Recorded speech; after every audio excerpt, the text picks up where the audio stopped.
Il est le candidat de l'opposition accueilli comme un héros. 2 fois déjà, Nana Akufo-Addo a tenté de remporter l'élection présidentielle, mais jusque-là, il a toujours échoué. Cette année, il promet de relancer l'économie ghanéenne.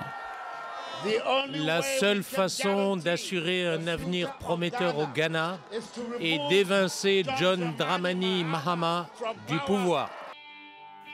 Très populaire lors de ses déplacements, le candidat doit composer avec un budget limité. L'opposition est loin d'avoir les moyens financiers du président sortant. Elle mise sur ses promesses de changement et un message porteur d'espoir pour les Ghanéens.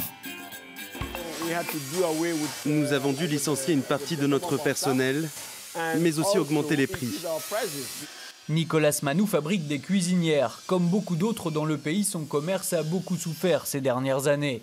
En 2014, la chute de la monnaie locale a fait doubler le prix des produits importés et les incessantes coupures de courant freinent la production. Nous avons perdu environ un quart de notre chiffre d'affaires, c'est-à-dire de 80 à 90 000 $. Pour le gouvernement, la baisse du prix des marchandises est à l'origine des problèmes économiques du pays. Mais les autorités sont aussi accusées de ne rien faire face à la corruption. En 2015, plus d'une dizaine de magistrats de la Haute Cour de justice ont été licenciés pour avoir accepté des pots de vin. Selon la société civile, rares sont pourtant les coupables à devoir rendre des comptes.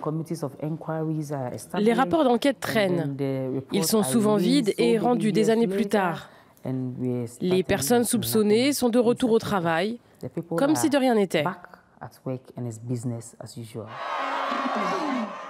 Le président John Dramani Mahama reste une figure très appréciée. En jouant la carte de l'homme proche du peuple, il a gagné de nombreux sympathisants. Son parti croit que cela lui suffira pour rester 4 ans de plus à la tête du Ghana.